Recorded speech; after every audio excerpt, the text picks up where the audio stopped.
EBD lição 4. Deus é trino, o título da lição. Essa lição ela vai ser ministrada nas igrejas na data 26 de janeiro de 2025. Já no final do mês de janeiro, primeiro mês de 2025. Primeiro mês do ano. Esse título vai nos trazer a explicação da trindade de Deus, de quem é Deus em três pessoas. Isso nos serve para não abrir mão de Deus e não abrir mão daquilo que é verdade, daquilo que por Deus é verdade. Deus, ele estando acima de tudo e maior do que todas as coisas, a partir do momento que ele decidiu uma ordem, quem somos nós? Quem somos qualquer um de nós, nascidos de uma vida concebida por misericórdia, para atentarmos para qualquer outro caminho ou outra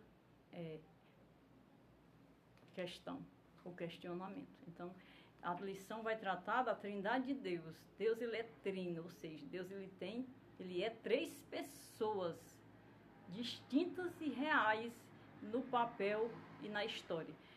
Nós sabemos que todos nós nascemos e individualmente nós nos desenvolvemos, temos pais individuais, temos decisões individuais e temos formação em termos de semblante, em aspectos individuais, separadamente. Somos todos semelhantes, porque somos feitos por Deus, mas somos individuais em decisões, porque caímos de uma ordem e de uma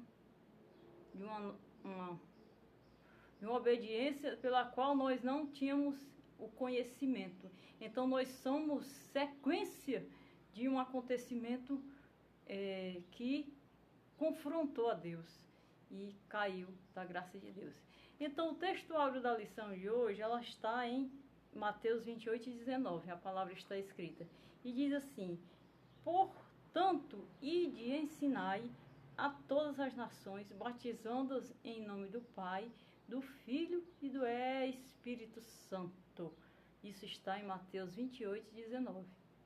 Quem fecha essa palavra e essa síntese, como Deus é trino, é o próprio Cristo Jesus, que veio como homem, é Deus como homem. A verdade prática nos diz assim: desde a eternidade Deus é Pai, Filho e Espírito Santo. E essa verdade está em toda a Bíblia, desde a eternidade, ou seja, ele vem da eternidade e ele vem partido, ele vem triplo, Pai, Filho e Espírito Santo. Quando a rebelião se gerou no céu contra Deus, Deus ele se partiu em três e um venceu a Satanás, venceu a rebelião e lhe deu o nome de destituído e o lançou nas trevas com uma terça parte. Por que nós sabemos que foram uma terça parte? Porque Deus se partiu em 13. A quantidade da particularidade de Deus foi a quantidade da destituição. E essa destituição é a ovelha perdida das 99, que conta a parábola das 99. Tinha 100 ovelhas e uma se perdeu e ele, o pastor, foi atrás. Então essa pessoa é Deus e essas 99 é o homem nascido, é o homem gerado por Deus, é bem primícia, bem antes. Então ele não teve como se conter e guerreou com Miguel, e entre todos os arcanjos houve um que Deus deu poder e ele venceu ao seu inimigo, ao contencioso, e se desfez.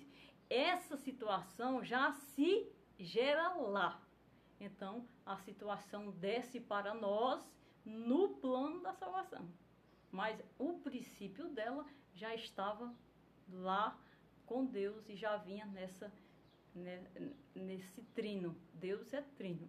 Então ele toma três poderes para vencer pelo homem e restituir a criação que ele fez, que ele gerou no meio da ovelha perdida. No mundo da ovelha perdida, ele desce e gera um homem à sua semelhança, para que pudesse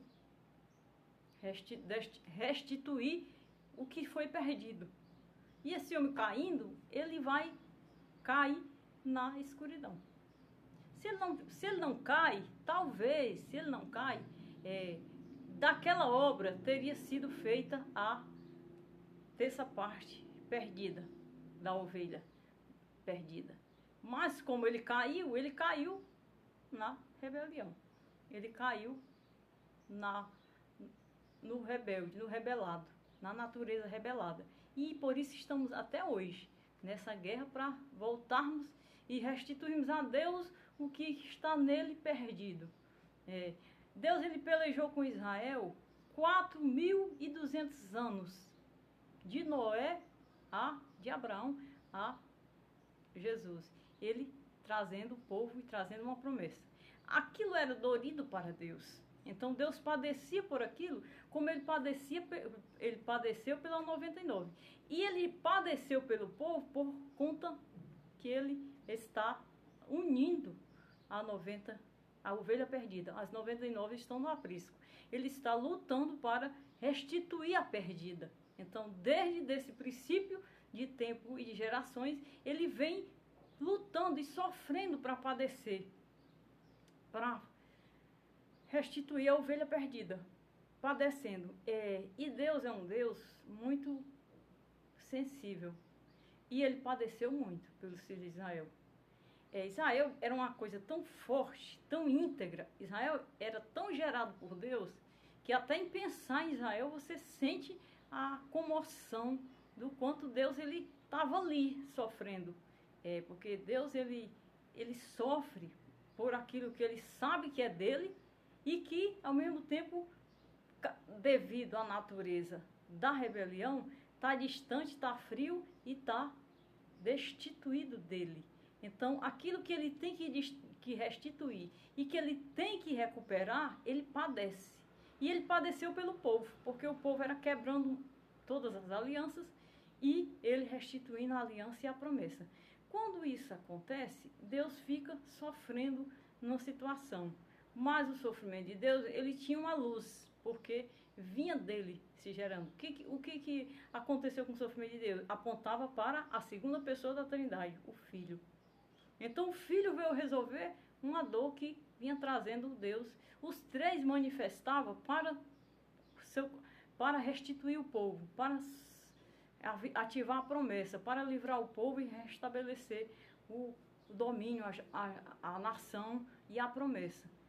E os três se moviam. E um precisava vir para restituir aos filhos de Deus a fé que Abraão fez a aliança. A fé que Abraão fez a aliança descendia todos nascidos do seu sangue. E essa fé ela era posta em desafio.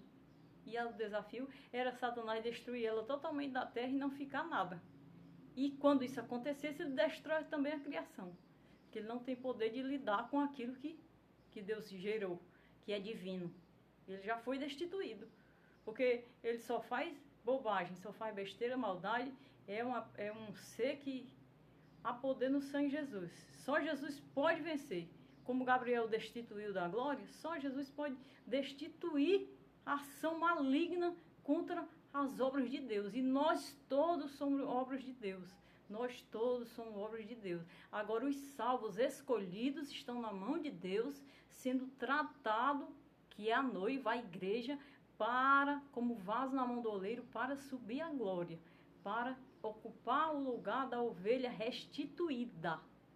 Essa é a igreja, esse é o povo de Deus, a nação eleita, o sacerdócio santo.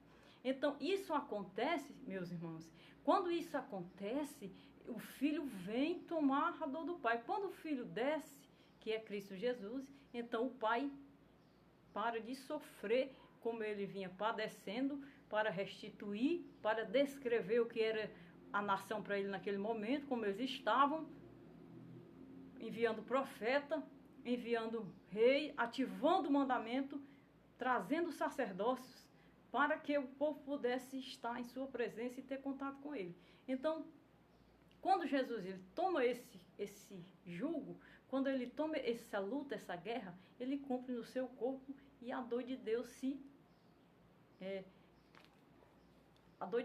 ela se reduz e vai para o Filho.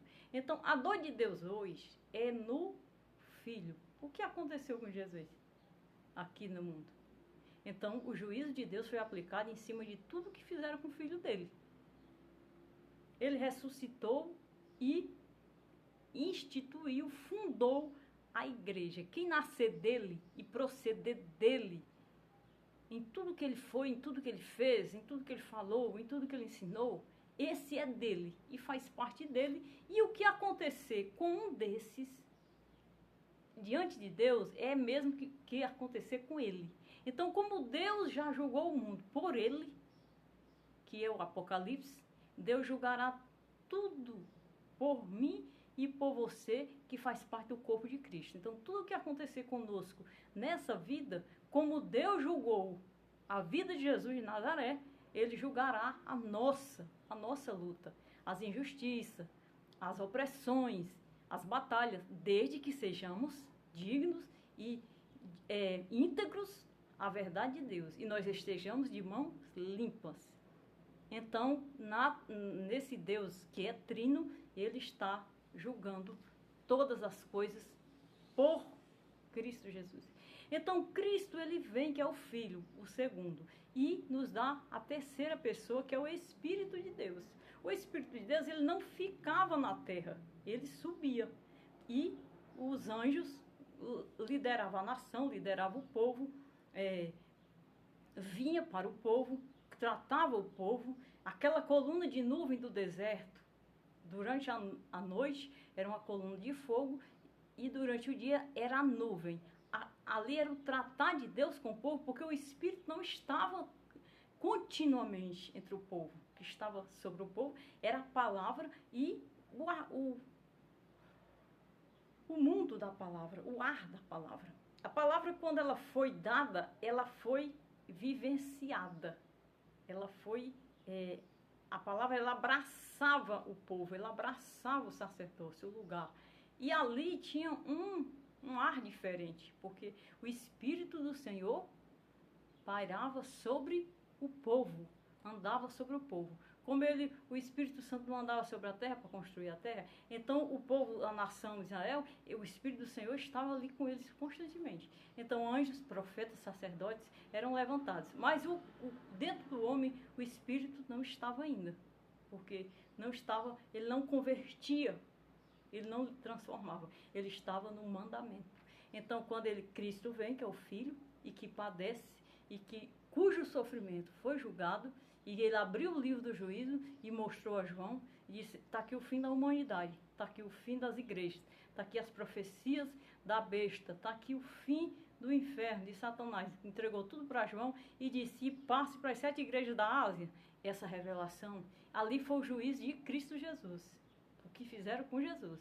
E aí o que fizerem conosco por Cristo Jesus, o juízo vem na mesma medida com que veio para Cristo. Então Cristo, ele trouxe o Espírito Santo. E aí o Espírito Santo agora vem no individual para transformar. Na palavra de Cristo, ele toca, ele cura, ele liberta e ele salva o homem, mas individualmente e visivelmente.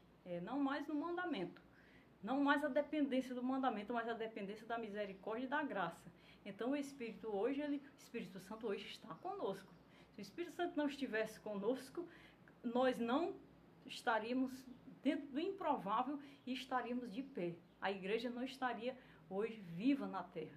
Então a igreja está viva porque Cristo está conosco na terceira pessoa, que ressuscitou e foi deixar ele na glória para abrir todos os mistérios da glória com Deus e volta para tomar a igreja em fogo e mostrar a Deus a obra que ele fez aqui. É uma coisa tão grande, meus irmãos, é uma coisa tão maravilhosa, que só sabe quem realmente sabe como está em comunhão. Quando ele vai, sobe, que entrega tudo para Deus, faz tudo, e aí ele pôde enviar o Consolador. E o Consolador vinha encher a igreja e os apóstolos e fazer aquela festa da salvação na terra, nos homens, mostrando a grande obra que teve. Então, a igreja e a salvação, quando ela volta no Espírito Consolador, ela sacode Judeia, ela sacode Jerusalém. Então, os termos dos apóstolos ficaram cheios do poder de Deus, da presença do Senhor. Ali era uma marca viva da unidade de Cristo, Deus sendo trino. E quando ele faz isso, ele sai da lei e do mandamento e começa a grande obra da igreja. A lei e o homem natural da lei que crucificou a Jesus ficou impetrado, virou pedra na lei e juntamente com a lei, que é o judaísmo. E Cristo, o Espírito Santo, teve liberdade de sair salvando por toda a região que estivesse homem e vida, judeu ou grego, onde o Espírito Santo tocasse, tivesse um coração digno, ele invadia e salvava. E salva ainda hoje. E está no mesmo processo ainda hoje, vem fazendo isso. Então, ele veio disposto a suportar o que viesse.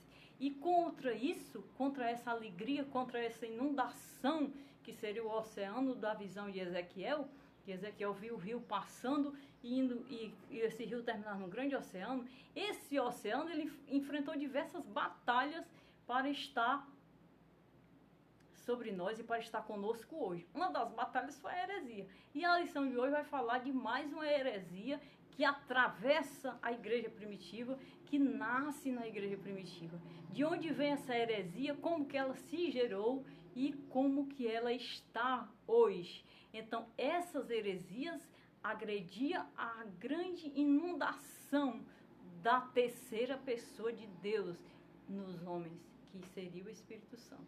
Deus é trino, Deus é Pai, Deus é Filho do Espírito Santo.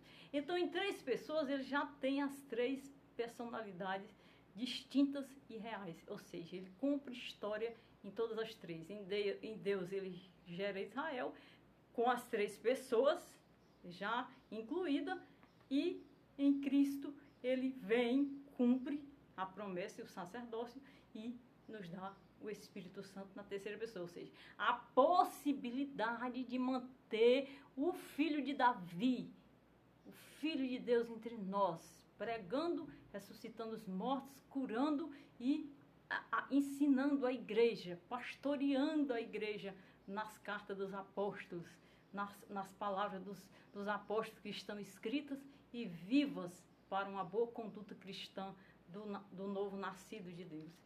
Ninguém melhor que Paulo, que Pedro, que os apóstolos que conviveram com Cristo e tiveram a história e a unidade próxima às vossas vidas, diante dos vossos olhos, para nos mandar uma carta de disciplina ao caráter cristão e ao temor da verdade. Essa lição ela está em Mateus 3, 15 a 17, que diz assim: Jesus, porém, respondendo, disse-lhes: deixa por agora, porque assim nos convém cumprir toda a justiça.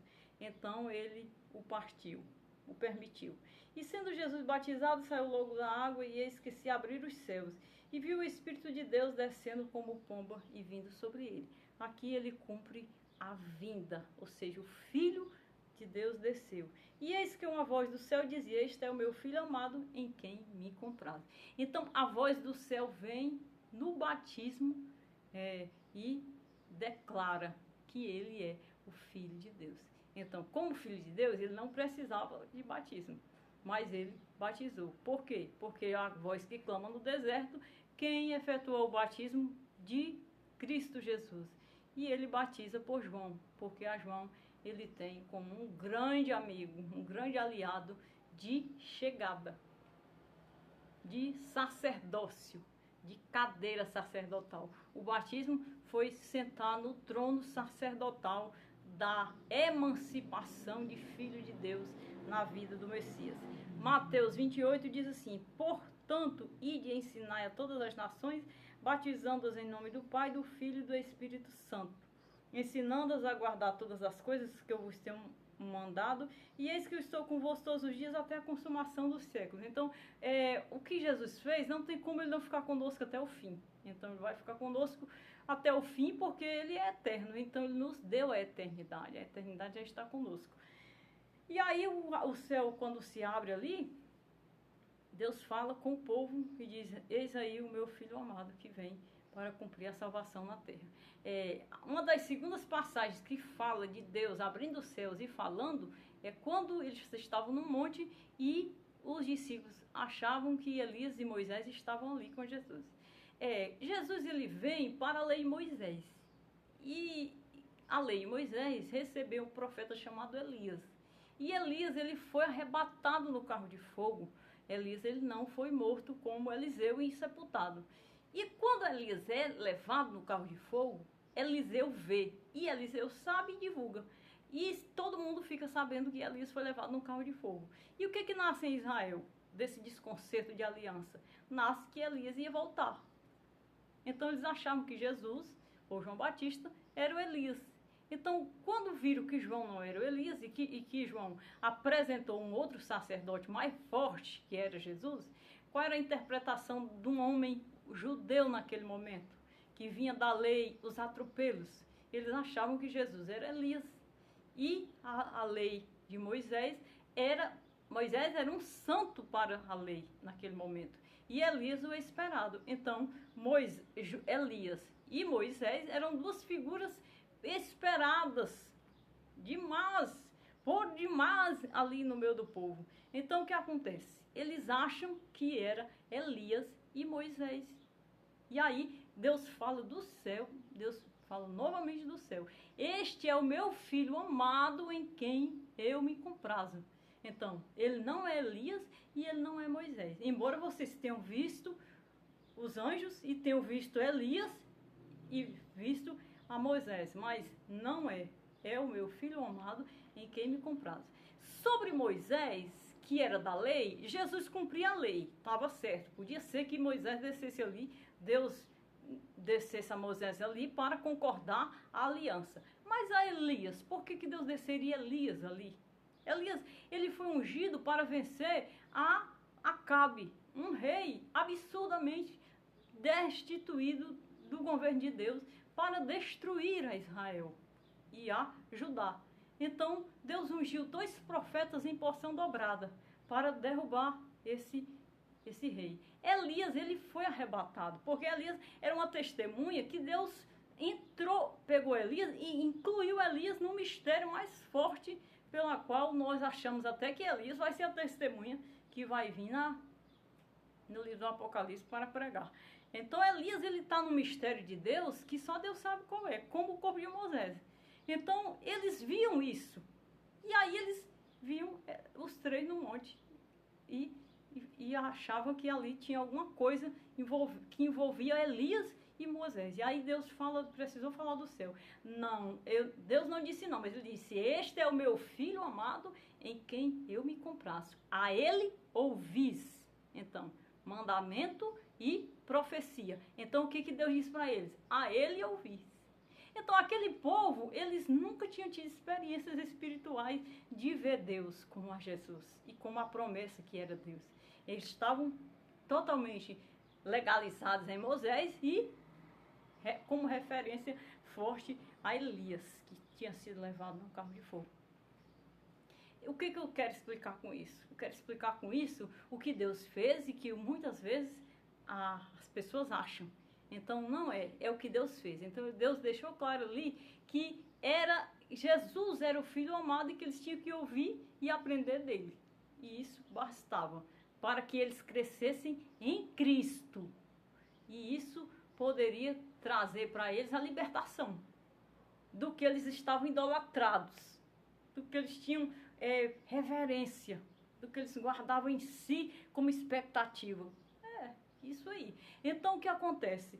Quando Deus fala, aí a visão acaba. Tá vendo como Deus é grande? Então, meus irmãos, essa lição, ela vai tratar de uma heresia que confronta ao trino Deus. Porque quando Deus cumpre essa trindade na vida, essa heresia faz parte de um desafio na fé e na conduta. A heresia é o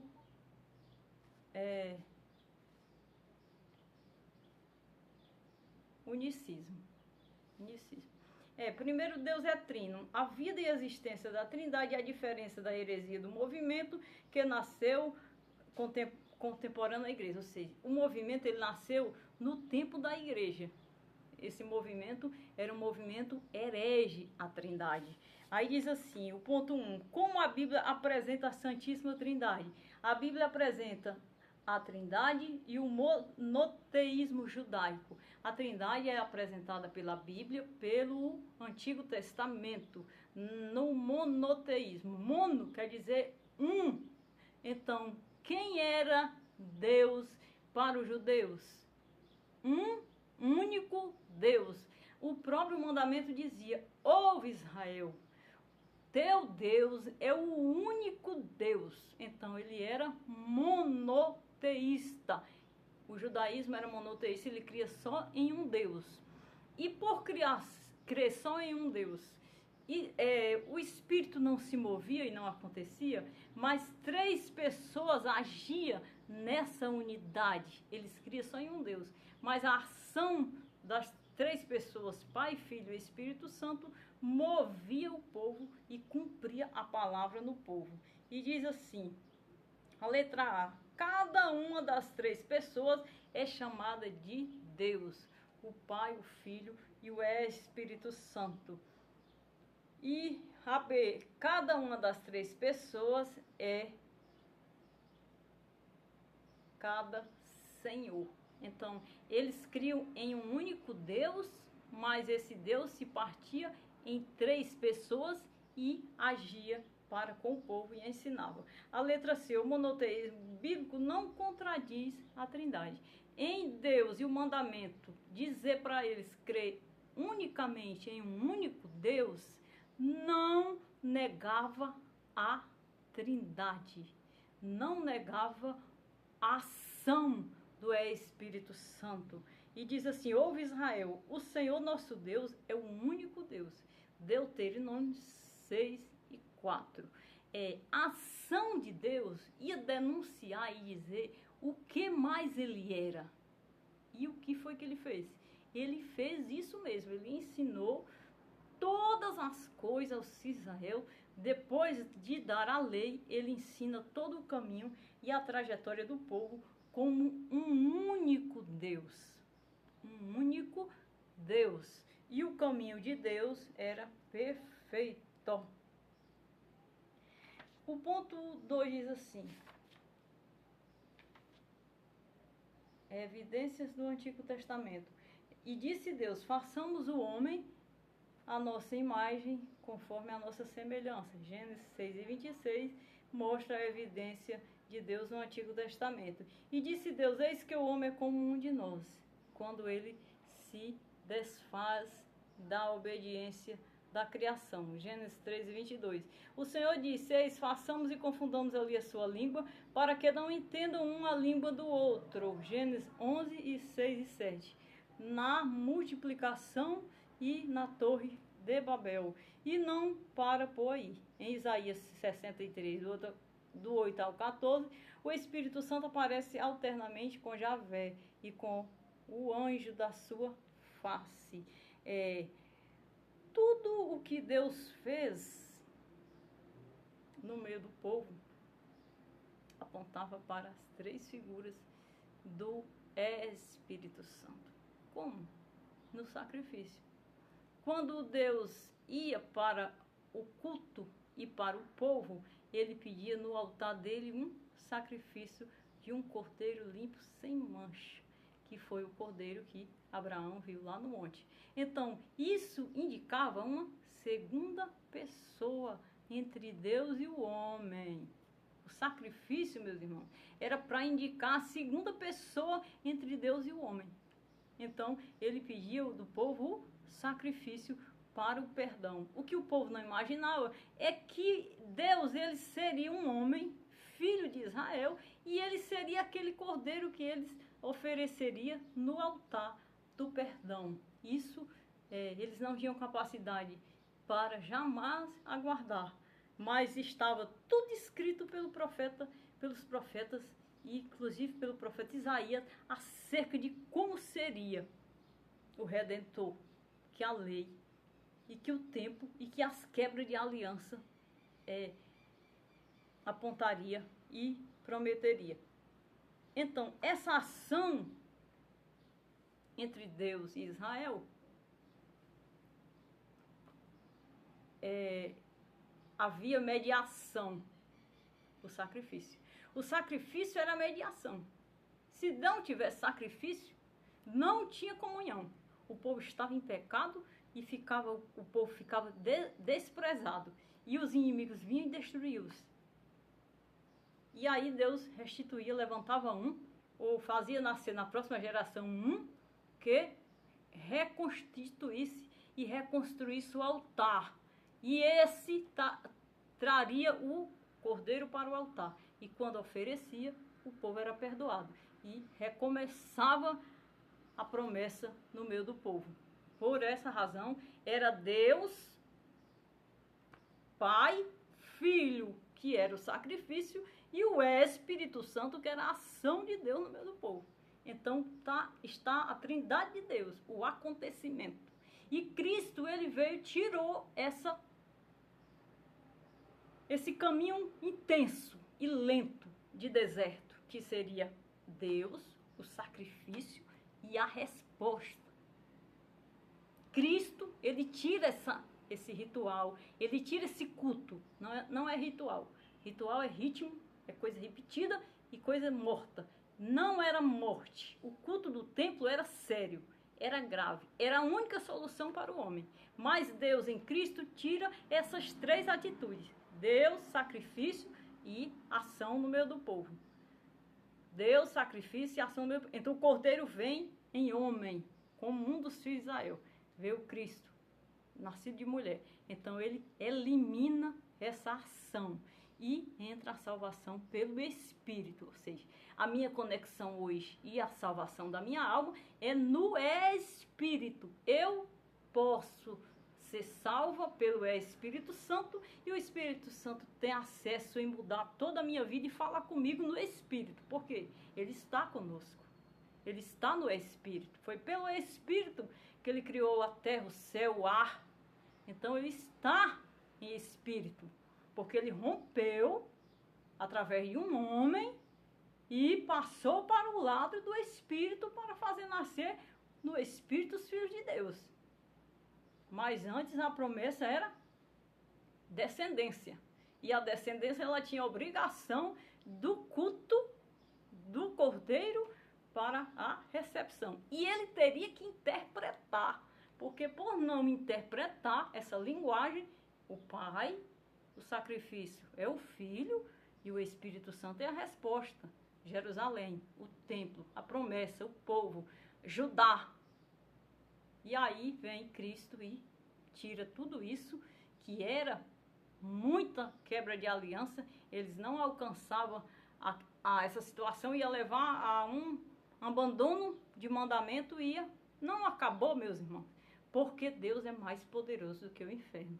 Embora a situação para a nossa vida seja difícil e nós possamos olhar e dizer, só vejo trevas, onde está o Senhor? Deus, ele tendo uma promessa, ele vem, ele honra, ele é íntegro, ele vem onde não há possibilidade, ele faz o impossível. Ele tira da morte, ele vai buscar com 4 dias na sepultura, que foi o que Cristo fez. Aquilo ali em Lázaro era uma linguagem dizendo assim, eu trouxe isso aqui da sepultura, os filhos de Abraão, para trazer o meu filho amado. E está aqui ele. E ele vai lá no templo e diz, Lázaro, sai para fora. Depois de 4 dias. E isso mostra a distância que foi para Israel chegar a Deus e a ser o útero do Filho de Deus. Isso é trindade. Isso é unidade.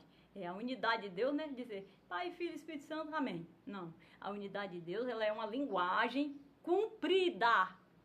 Agora está em Jesus, a igreja. A igreja é o corpo e a cabeça é Cristo. A igreja que não andar como Cristo, com cabeça, ela só vai errar.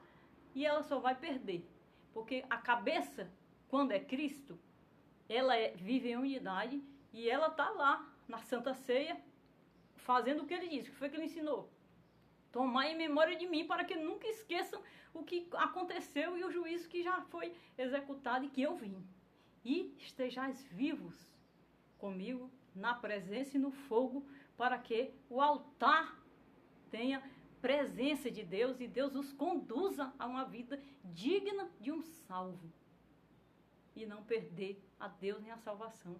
Que no momento é as glórias, as coisas mais importantes para o salvo, é ele manter a salvação pelo Cordeiro. Porque no Cordeiro é mais. E a linguagem de hoje lida é a palavra, é a Bíblia, é o ensinamento de Jesus, é a presença de Jesus, é a oração de Jesus, é o momento com Jesus, é chamar Jesus para o lugar mesmo da administração e dizer, venha o teu reino, porque ele nos deu o que foi maior, ele nos subtraiu de sacrifícios e de atitudes e ações que nós não alcançaríamos. E isso vem de gerações. As gerações futuras, elas herdarão outras possibilidades, mas nunca a palavra e o conselho mudará a lógica e o caminho do céu. As heresias contra a Trindade. Quais são as heresias que agridem essa ação da Trindade, essa escrita da Trindade na vida, na terra, no povo de Deus? Unicismo, que seria o unicismo? Esse movimento, desde a sua origem no século III, é conhecido como monarquianismo, modalismo, patripacianismo e sabialismo. Eu defini esse movimento como uma sabedoria monarca. Então, a monarquia, que nós sabemos que quando a igreja nasce, a igreja e o povo da igreja, a lei, ela está debaixo de um domínio monarca, de uma monarquia, e esse movimento ele surge dessa monarquia. Patriotas e sábios, os monarcas patriotas e sábios e os seus próprios olhos. Então, esse movimento, ele deriva para 3 práticas: o noeto, o praxis e o sabélio. As principais heresias representantes desse movimento foram essas 3 palavras que eu acabei de falar, que eu nunca ouvi nem falar desse movimento. O que me leva a compreender e a ter lógica nele é que realmente a monarquia já existia no tempo da igreja, o povo vinha da lei, a lei trazia o equilíbrio e o governo da época já estava tendo acesso à lei de Moisés. E a lei ela já tinha acesso aos governos e os governos sempre tiraram bons exemplos da lei. Se você ler a Bíblia com muita atenção, você vai conhecer que os reis, eles sempre consultavam a lei de Moisés para saber o que os hebreus achavam, como que a lei via aquela situação. Eu interpretei alguns textos da Bíblia, vendo essa visão, que eles, desde o tempo da deportação para a Babilônia, eles tinham âncora na lei de Moisés, naquele povo. Então, o povo era um povo protegido e um povo, apesar de humilde e pobre, um povo inferior, eles estavam protegidos por Deus e eles tinham interferência, eles tinham influência no governo. E esse governo, nessa época, já tinha patriotismo e monarquismo. E esses movimentos surgiram de dentro dessas portas, né? De dentro desses credos. Eles tinham os credos, tinham os altares a deuses pagãos, e tinha os credos. Então, esse unicismo vai ser da união desses reinos, Porque quando a gente estuda o desenvolvimento da palavra de Deus, você consegue encontrar que foram eles que classificaram, que desenvolveram a qualidade da literatura para nós termos a palavra de Deus hoje. Então, dentro desse poder dos patriarcas e dos monarcas, existia um credo, existia uma heresia, existia algo herege ali dentro que era deles. A lei era uma opção, mas a lei era da proteção. A igreja é uma opção, mas a igreja é onde está a salvação, é onde está a justiça e a verdade, onde há Deus em Pai, Filho e Espírito Santo. E o céu é uma opção, é a única solução para o futuro. Mas ninguém, não é por força nem por violência, é quem se converter e alcançar. Então, nessa época da igreja, já existia a monarquia e o patriotismo dessa monarquia. Só que a monarquia e os reinos, eles vinham desvairados. Era de partir, a espada partir o pescoço e sentar o outro no lugar. Então, era uma situação muito dura e difícil, mas dentro deles existia a heresia e a prática herege do credo. Embora não tivesse vida, era como o convento, a igreja católica, embora aquele canto, aquelas ladainhas, elas não tenham virtudes bíblicas da palavra e do Espírito da verdade, mas elas são existentes lá dentro e elas compõem uma sociedade. Isso era a heresia desse unicismo. O unicismo não nega a deidade absoluta do Filho e nem do Espírito Santo, mas nega a trindade, pois confundem as pessoas. A heresia consiste em negar a trindade, pois ensina a ser o Pai, o Filho e o Espírito Santo uma única pessoa e não três pessoas distintas em uma só divindade. E eles são três pessoas distintas em uma só divindade. Então a lição ela apresentou o unicismo. O unicismo é isso que eu estou falando aqui, o que dá para entender. Eu nunca ouvi falar dessa seita. Mas porque ele está vindo e trazendo um conceito bem antigo, dá para a gente compreender que ela reflete no catolicismo em Roma, né? Então, quando Roma destrói Jerusalém, o que tem lá, ela joga em cima dessa heresia como a prática, as vestes, o mandamento, o temor. Então, ela evidencia que essa verdade, e aí ela traz traduzida a verdade dos hebreus, que é a única verdade. E os reis que pegavam a palavra de Deus, no caso o rei de Portugal, ele fazia uso da palavra de Deus, e o da Inglaterra. Então eles se convertem mesmo, e eles pegam a palavra e a história dos judeus e traduzem para uso próprio. O cetro do rei de Portugal tinha o versículo das cartas de Paulo, por conta do valor da palavra, do poder da palavra, que Cristo Jesus ele instituiu sobre o cumprimento da lei e do mandamento e da promessa, que ele, sendo o Cordeiro, ele escreveu tudo, reescreveu, cumpriu tudo, deixou o Espírito, subiu e enviou o Espírito Santo. E tudo isso já teve juízo. E terá.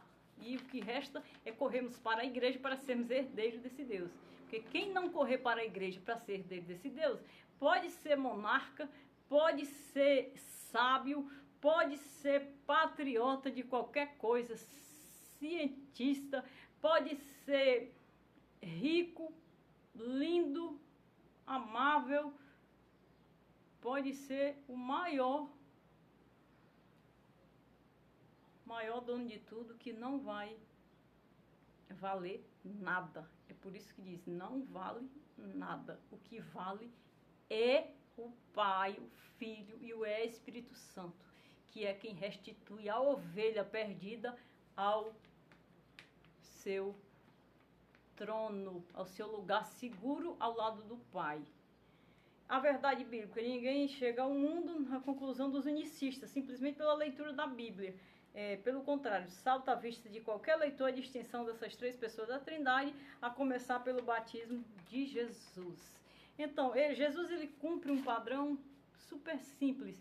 Ele vem como homem, que é para salvar o homem, salvar a alma do homem. Então, ele não vai com muitos arrudeios, nem juntar riqueza, não, porque ele vem como homem, batiza, prega, tira a lei, coloca o mandamento, choca ao povo que era natural, que ele vem introduzir e nos dá o reino dos céus, cumpre o sacrifício, ressuscita, nos dá a salvação e diz: como eu venci, vocês vão vencer e eu estou com vocês. O que eu passei, o Pai julgou. O que você passar, o Pai vai julgar. Então, isso é a Trindade. E o unicismo? O unicismo é uma heresia antiga. O problema eu escrevi aqui: o unicismo, movimento herege nos governos baseado e vinculado com as músicas. Ele é baseado em músicas, em cânticos, em canções e eles fazem romarias, ladainhas. Então eu já falei tudo como que era. É a sabedoria monarca, patriota dos hereges, que não tinham lei e que não tinham nada da lei e nem tinham noção. Eles tinham um credo e eles eram vivos e tinha a sociedade deles. Então, é o estrangeiro para nós, cristãos espirituais. É o estrangeiro para o povo Israel, para o povo da lei. Para quem não sabe nada do Espírito Santo. É a Trindade. Então, a Trindade, ela é perseguida por esse movimento na época da Igreja Primitiva, que ela é contemporânea da ação de Cristo e do nascente da igreja. Então, os governos, eles têm que pegar alguma coisa para segurar o povo. Então, eles seguravam o povo nos vossos próximos movimentos, e o movimento dos monarcas e patriotas da época era esse unicismo. Eu ainda coloquei aqui a doutrina herege mais antiga, o unicismo, que é movimentos religiosos, monarcas, patriotas, sábios e a seus próprios olhos. O unicismo nada ensina, nada aprende, apenas chama, se estabelece nos vossos achar, por haver ordem crescente de domínio. A monarquia é segura nessa seita, nessa heresia, porque a administração é deles mesmos. Então, a monarquia e o patriotismo é imaculado para eles. Então, não há transformação e não há entrada do Espírito para mostrar o novo homem, a figura de Deus. E falar do que é mais importante. Porque se você falar que o mais importante é um outro reino, ele vai achar que você é uma pessoa super pobre, pessoa que não tem nada e que ele está correndo atrás do garimpo do ouro e do valor. Diz assim mais: uma das práticas do unicismo é o uso da música, a canção, as romarias, as ladainhas, aqueles cantos que eles têm e que não tem virtude, e que não tem. Uma das identificações do unicismo pode ser a Igreja Católica. Ela se identifica, ela pode ser uma das que fazem parte no canto, na ladainha,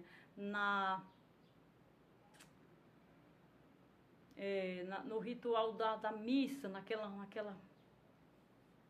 aquele ritmo repetido sem virtude. A virtude é algo mais forte. E o maligno, ele não deixa que as pessoas queiram virtude, as pessoas querem o mal, a magia. E aí ela vem em cima de quem tem a virtude e joga a magia para tomar a virtude. E foi isso que o maligno fez com a igreja. E a igreja ficou para trás por causa toda essa inveja da Trindade, da ação da virtude da Trindade. Mas Deus a reergueu pela necessidade do homem. A palavra, ela foi salva pela necessidade do homem. O homem, quando ele mais precisou de se sentir, de encontrar razão, ele encontrou o livro dos Hebreus. E aí, traduzindo, trouxe para o seu governo. É uma das práticas universais o uso da música, da canção, que não é adoração, por consciência de conhecimento, mas é canções regidas na prática, sem doutrina e conhecimento bíblico. Nós, salvos no Senhor, povo de Deus, nós que fazemos parte da Trindade de Deus e que somos servos, estamos debaixo do poder dessa Trindade, nós temos doutrina, nós temos palavra, nós temos o caminho ensinado pelo próprio Cristo. E isso tem o quê? tem ensinamento. Se nós não precisássemos de ensinamento, Jesus não tinha dito uma palavra, ele tinha só dito: eu sou o Filho de Deus e vamos esperar se cumprir o sacrifício. Não, ele toma a lei dos 10 mandamentos, que já foi dada a palavra dos 10 mandamentos, ele tira a lei do mandamento e ensina. 3 anos de ensinamento, trocou a lei, porque ele era o sacrifício e ele era Deus. Então, entre o homem e Deus agora tem Cristo, que é o sacrifício, e a ação é o Espírito Santo. Só que quando ele sobe, ele manda a ação do Consolador e ela permanece conosco até hoje. Ela está agora conosco, ela estará conosco eternamente, porque nós somos eternos por ele. O unicismo é heresia antiga. O problema, a vida eterna é esta, que conhecemos a ti, o único Deus verdadeiro, e a Jesus Cristo a quem enviastes. Uma reflexão bíblica: o poder é da palavra e não do movimento. A palavra de Deus é a semente. Mesmo sendo semeada por mãos enfermas, infecciosas, a semente vai germinar. A semente vai germinar. O poder de Deus, ele não escolhe qualidade para lançar o que ele plantou. Porque a semente cura o leproso que lança e que recebe. E por isso a palavra é fundamental, que nós tenhamos a palavra. Que nós tenhamos aquilo que aconteceu, como tudo aconteceu, e nós sejamos participantes daquele acontecimento todos os dias. E nós e nós tenhamos em nós e tragamos para nós a palavra cumprida na prática diária, para que ela possa confirmar a nossa fé e diferenciar de todo o caminho herege. Jesus falou sobre isso no monte. Alguns podem dizer que se sentem bem ao ouvir tais músicas. Assim, convém lembrar que ninguém está autorizado a fundar doutrinas com base em experiências humanas. A doutrina não pode ser fundada humana, e a música, ela tem poder, mas ela também tem virtude. Ela pode interferir em uma posição de paz, mas ela precisa da virtude, que é o conteúdo. Quando você escuta o conteúdo da música, é que você acorda para compreender que ela está no livro de Deus e na verdade de Jesus Cristo. E só ela pode ter valor para a palavra. A posição espiritual, o unicismo é condenado na Bíblia, considerado heresia pela igreja desde a sua origem, rejeitado pelos principais ramos do cristianismo e pela declaração de fé. Aí diz mais, mas devemos destacar que não somos contra os unicistas, mas contra o unicismo, a doutrina desviante. Devemos manter contato respeitoso no nosso dia a dia com essas pessoas, embora discordamos da sua crença. Crer é para todo homem nascido de mulher. O homem, ele crê. Por quê? Porque ele é feito de Deus. E quando Deus fez o homem, que deu o espírito de vida, ele deu o espírito do mundo que ele criou, que é o ar, que é a vida, que é a expansão. E isso tem fé. É DNA de fé, de crença. Então todo mundo crê. Agora, crer naquele que é autor tem que ter o caminho e a palavra dele. Está em conexão com aquilo que ele falou e com aquilo que ele está falando e que ele está mantendo. Porque ele não deixou e foi embora. Ele está conosco. Então, ser amigo de todas as pessoas que não têm esse contato é natural. E nós temos que ser. Porque, de repente, Deus salva qualquer um deles e pode salvar todos e pode não salvar nenhum, mas nós trazemos o testemunho e esse testemunho é para juízo e de justiça. Então, essa foi a lição 3, a lição 4 de domingo da EBD Deus é Trino, da lição Deus é Trino, para ser ensinada em 26 de janeiro de 2025. Trindade e heresias. Qual a heresia que confrontou a igreja primitiva?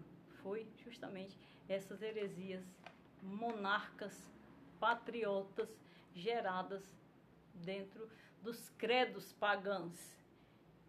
E ela teve avanço, porque a igreja ela chegou realmente sacudindo e sacode até hoje, porque é o nascimento de Cristo em nós. E ela não tem vínculo, ela não tem virtude alguma para garantir a verdade de Deus. E aqui eu encerro a lição 4 da EBD de domingo. Amém.